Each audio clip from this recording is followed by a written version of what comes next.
बिस्मिल्लाहिर्रहमानिर्रहीम। अस्सलाम वालेकुम। आज 13 मार्च बरोज़ इतवार हम बात करेंगे। सुप्रीम कोर्ट ऑफ पाकिस्तान ने तारीख़ी फ़ैसला जारी कर दिया है और बल्दियाती जो कानून था, जिसको काला कानून कहा था, सिंध का बल्दियाती निज़ाम और बल्दियाती कानून जिसके तहत ज़रदारी माफिया ने यह सोचा था कि हमेशा हमारी हुक्मरानी रहेगी, उसको उठाकर फेंक दिया। और ये साबिक़ चीफ़ जस्टिस साहब आखिरी दिन ये फ़ैसला करके गए थे, जिस पर तहरीरी हुक्मनामा जारी हुआ है। और उसमें मैं समझता हूँ कि वाकई इनकी जो कांपें हैं वो टांग रही होंगी। और जो बिलावल ज़रदारी हैं, आसिफ ज़रदारी हैं और मुराद अली शाह, जिन्होंने पूरा प्लान किया था और अपोजिशन ने धरने भी दिए थे, एहतजाज भी किया था इस काले कानून के ख़िलाफ़, लेकिन कुछ नहीं हुआ था। लेकिन सुप्रीम कोर्ट ये काम कर गई थी। उसकी तफ़सीलात मैं आपके साथ शेयर करने जा रहा हूँ। साथ हम बात करेंगे जो फ़ज़ल रहमान के कारकुन ने वज़ीर-ए-आज़म इमरान ख़ान को कत्ल करने की धमकी दी और कहा कि मैं इमरान ख़ान को कत्ल करके सवाब कमाना चाहता हूं, और वो मुलज़म गिरफ़्तार हुआ है और उसकी तरफ से जो बयान जारी किया गया था। और ये इन लोगों की तरबियत है और ये इख्तलाफ इतना ये बर्दाश्त करते हैं, ये इनकी जमहूरियत है और इस जमहूरियत के साथ ये पाकिस्तान पे हुक्मरानी का ख्वाब देखते हैं। वो तफसील भी मैं आपके साथ शेयर करूँगा। पहले हम बात कर लेते हैं। एक तो डॉक्टर आसिम हुसैन केस में ज़रदारी माफिया ने एक नई चाल चली है। उससे पहले मैं आपको बताऊं कि नूर मुकदम कत्ल केस के जो मरकज़ी मुलज़मान हैं, जैसे ज़ाकिर जाफ़िर है, इस्मत आदम जी है और जो 6 मुलाजमीन थे, जिसमें मालिक थे और 7 उनके जो थेरेपी वर्क्स के और 5 मुलाजमीन थे, उनकी बरीयत के टोटल 9 मुलज़मान हैं जिनकी बरीयत को चैलेंज कर दिया है नूर मुकदम के वालिद ने। नूर मुकदम के वालिद ने एक दिन पहले एक अपील दायर की थी, जिसमें जो जिन मुजरिम थे जिनको सज़ाएँ सुना दी गई थी, उनकी सज़ाएँ बढ़ाने की अपील दायर की थी। और कल जो अपील है वो इन 9 मुलज़मों की बरीयत के ख़िलाफ़ है जिनको अदालत ने बरी किया था। यह सबसे अहम चीज़ होती है कि जब मुजरिम अपील दायर करते हैं अगेंस्ट कन्विक्शन, तो ये मुद्दई की ज़िम्मेदारी बनती है कि वो अगेंस्ट एक्यूटल भी अपील दायर करे, और यही काम किया है। उसमें जो अदालत के सामने इस्तदा की गई है अपने वकील के ज़रिए, वो जो कहा गया है कि जो ज़ाहिर जाफ़िर, इस्मत आदम जी, खानसामा जमील की बरीयत को चैलेंज किया गया है, जबकि थेरेपी वर्क्स के CEO समेत 6 मुलज़मान की बरीयत के ख़िलाफ़ भी अपील दायर की गई है। अपील में कहा गया कि मुलज़मों के ख़िलाफ़ शवाहिद मौजूद थे। ट्रायल कोर्ट ने फ़ौजदारी कानून खिलाफ कानून उनको बरी किया। मुलज़मान की बरीयत ख़त्म करके कानून के मुताबिक सज़ा दी जाए। और ये कहा कि ये जो मुलज़म हैं ये फैसिलिटेटर थे, ये अबेटर्स थे, और सुप्रीम कोर्ट तक इनकी ज़मानतें खारिज हुई थी, इनका केस बनता नहीं था। लेकिन उसके बावजूद कैसे इनको रिहा किया गया और कैसे इनको इस सारे मामले में जो रिलीफ़ दिया गया और बरी किया गया, इस पर उन्होंने कहा कि ये जो इस हद तक फ़ैसला है वो गैर कानूनी है और उसको चैलेंज किया गया है इस्लामाबाद हाई कोर्ट में। और इस्लामाबाद हाई कोर्ट में अब जो अपीलें हैं वो इकट्ठी उन पर समाअत होगी, और मैं उम्मीद करता हूँ कि जिन लोगों को रिहा किया गया था वो दोबारा जेल जाएंगे और उनको सज़ा हाई कोर्ट की तरफ से सुनाई जाएगी। डॉक्टर आसिम हुसैन के ख़िलाफ़ उनके अस्पताल में दहशतगर्दों के इलाज के मुकदमे से मुतल्लिक़ केस में जो अहम गवाह था वो गायब हो गया है। तफसीलात के मुताबिक कराची की इंसदाद दहशतगर्दी की अदालत में डॉक्टर आसिम हुसैन के अस्पताल में दहशतगर्दों के इलाज के मुकदमे से मुतल्लिक़ केस की समाअत हुई। डॉक्टर आसिम सबसे बड़ा नैब का केस भी इसके ख़िलाफ़, पहला बड़ा केस इसके ख़िलाफ़ बना था, दहशतगर्दी का मुकदमा इसके ख़िलाफ़ था। और ये तीसरी दफ़ा जो हायर एजुकेशन है सिंध का, उसके ये जो चेयरमैन भी रहे हैं, और इनकी जो वाइफ है उनके बारे में भी जो उनको बड़े ओहदों से नवाजा ज़रदारी माफिया ने, चाहे ये जेल में इतना टाइम गुजार के आए और बीमारी की बुनियादों पर मेडिकल ग्राउंड्स पर ये इनको रिहा किया गया था, लेकिन कैसे ये इस निज़ाम को अपने हाथों में और अपनी मुट्ठी में बंद रखते हैं कि ये 3 दफ़ा हायर एजुकेशन के चेयरमैन रहे और इनका जो बिज़नेस है ये उसी तरह पैसा कमाते रहे और आज तक रियासत इनका कुछ नहीं बिगाड़ सकी। अब इनके ख़िलाफ़ जो केस था, उस केस के अंदर जो अहम गवाह था वो मुनहरफ हो गया, गवाह गायब हो गया। गवाह के गायब होने पर दौरान समाअत अदालत ने तफ्तीशी अफसर पर इजहार बरहमी का इजहार करते हुक्म दिया कि हर सूरत गवाह को अदालत में पेश किया जाए। गवाह किधर गया, क्यों नहीं, मेन वो गवाह है वो आप पेश नहीं कर रहे और तफ्तीशी अफसर कह देते हैं कि गवाह मिल नहीं रहा।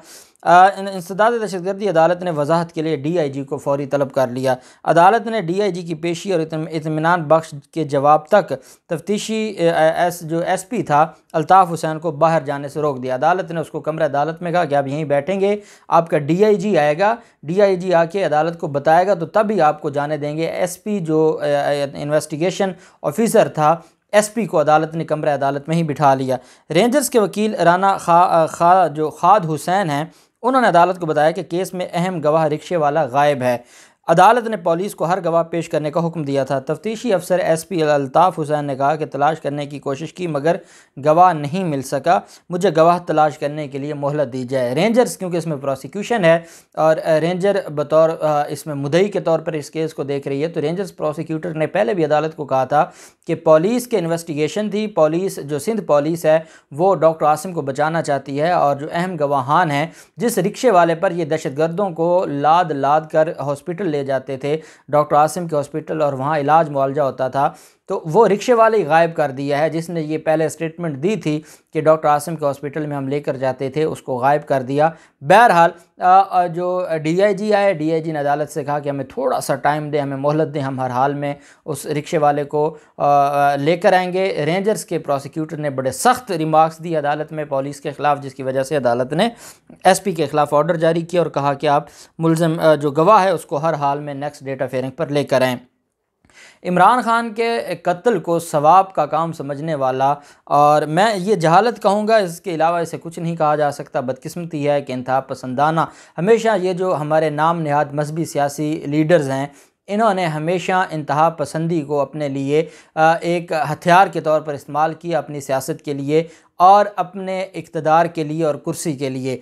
और इन्होंने अपने जो कारकुनान हैं उन कारकुनान की जो उनका माइंड ऐसे बनाया, उनको ऐसे इन्होंने इस चीज़ के लिए तैयार किया कि उनके अलावा हर बंदा ही गलत है, हर बंदा ही काफिर है, हर बंदा ही गलत है और गैर जमहूरी है, और एक ख़ास सोच बना दी गई उस पर। अब ये जो मामला है जिसके बारे में जो मज़कूरा बाला कारी है अब्दुल हमीद, ये जमीयत उलमा इस्लाम फ़ेक का एक सरगर्म रुकन है, और इसने ये स्टेटमेंट दी थी, पश्तो में स्टेटमेंट थी, जिसको उर्दू में जो अथॉरिटीज़ ने FIR में लिखा है, और उसमें कहा कि इमरान खान को कत्ल करना उनके लिए बकरे को ज़िबह करने के मुतरादिफ है, और वो इमरान खान को कत्ल करना सवाब का काम समझते हैं, लेकिन सिर्फ अपने कायद मौलाना फजल रहमान के हुक्म के मुंतज़िर हैं।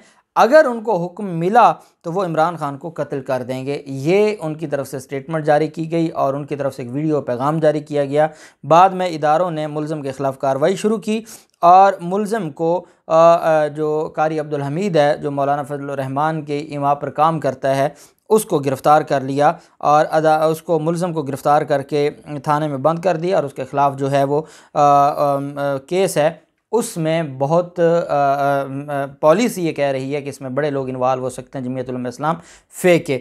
अब वो बंद हो गया हवालात में, उसका जिस्मानी रिमांड होगा तो उसका सॉफ्टवेयर तो वैसे ही अपडेट हो जाना है, लेकिन इनके लिए कोई बड़ा मसला नहीं है कुर्बानी देना लोगों की, और ये कुर्बानी सिर्फ अपने मफादात के लिए लोगों की दिलवाते हैं, अपनी कुर्सी के लिए। इनको ये कोई इससे कंसर्न नहीं है कि उनके साथ क्या होगा, सिर्फ अपनी कुर्सी के लिए सारा कुछ करते हैं। मौलाना फजल रहमान उस अपोजिशन इत्तेहाद के हेड हैं जो वोट ऑफ नो कॉन्फिडेंस लेके आ रहा है वज़ीर आज़म इमरान खान के ख़िलाफ़, और उसका जो हेड है वो खुद मेंबर नहीं है, ना नेशनल असम्बली का ना सेनेट का। अब इससे बढ़ के और जमहूरियत का तमाशा और मजाक क्या उड़ाया जा सकता है। और वही मौलाना अपने साथ अंसारुल इस्लाम के लोगों को लेके पार्लियामेंट लॉजेस में किस लिए बैठा है, उसका काम क्या है वहाँ पर, ये सारे सवालात उठते हैं। सिंध बल्दियाती इख्तियारात केस में सुप्रीम कोर्ट ने अपना तहरीरी फ़ैसला, तफसीली फ़ैसला जारी कर दिया है। फ़ैसले में सिंध बल्दियाती कानून की शिक 74 और शिक 75 को ये आइन से मुतसादिम करार दिया है। जो 75 शिक है, जो सेक्शन है, और 74 सेक्शन है, इन दोनों को गैर कानूनी और गैर आइनी करार दिया गया है।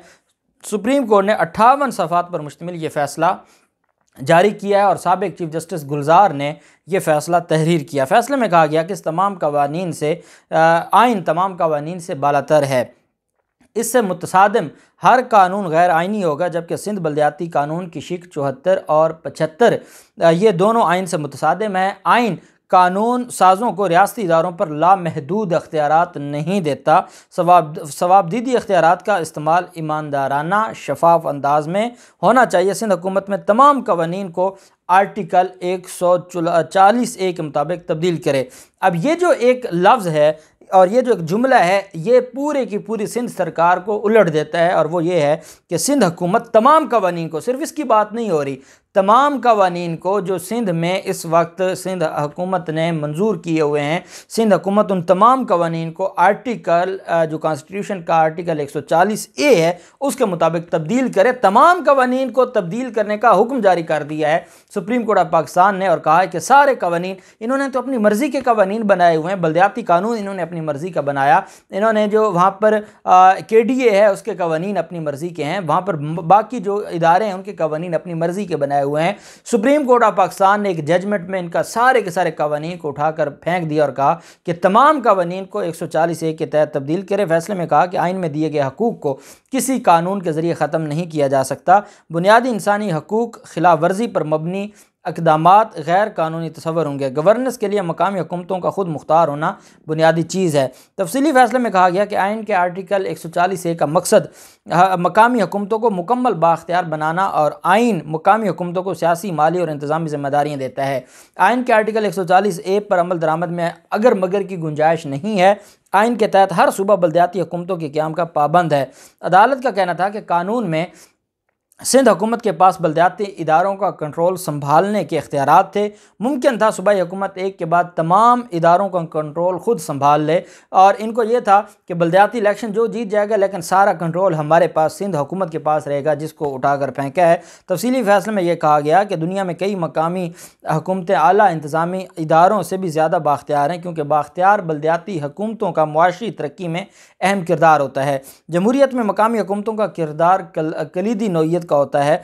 मकामी हुकूमतें तालीम, सेहत और अमन व अमान की ज़िम्मेदार होती हैं। मकामी हुकूमत के लिए अवाम की बराह रास्त मुंतखब असम्बली का होना ज़रूरी है। फैसले में कहा गया कि मकामी हुकूमतों पर इंतज़ामी कंट्रोल रखना शहरियों के हकूक़ की खिलाफ वर्जी है। सुप्रीम कोर्ट ने गुज़श्ता माह 1 फरवरी को सिंध में बल्दियाती इख्तियारात केस में MQM की दरख्वास्त पर यह फैसला सुनाया था। 2 फरवरी को रिटायर हो गए थे ऑनरेबल चीफ जस्टिस, साबिक चीफ जस्टिस गुलजार साहब, और रिटायरमेंट से एक दिन पहले वो ये काम करके गए थे, जो 58 सफ़ात पर मुश्तमिल ये जो फैसला है वो जारी कर दिया गया है सुप्रीम कोर्ट की तरफ से। और इस एक फैसले ने सिंध सरकार के सारे गैर कानूनी कामों पर पानी फेर दिया और उनकी सारी ख्वाहिशात को मिट्टी में मिला दिया है। इतना अहम फैसला ये आया है। अब देखते हैं कि अब जो कानून सिंध में मैं रहने वालों से कहूँगा कि जो कानून आपको लगता है कि आर्टिकल 140A की खिलाफ वर्जी में है, जाएँ सिंध हाई कोर्ट में चले जाएँ, सुप्रीम कोर्ट में चले जाएँ, इस जजमेंट की रोशनी में उसको 140A के मुताबिक करना अब उनके ऊपर जिम्मेदारी आयद होती है। और वो जो 18वीं तरमीम का सहारा लेके अपनी मर्जी करते थे, वफाक की बात सुनना गवारा नहीं करते थे, अब उनको ये नकेल डाल दी है सुप्रीम कोर्ट के इस जजमेंट ने। उम्मीद करता हूँ कि इसके ऊपर अमल दरामद होगा, नहीं होगा तो फिर तौहीन अदालत के लिए तैयार हो जाए सिंध हुकूमत। जो भी तफसीलात होंगी आपके साथ शेयर करते रहेंगे। अल्लाह पाक पाकिस्तान का हामी नासिर हो। बहुत शुक्रिया। अल्लाह हाफिज़। पाकिस्तान जिंदाबाद।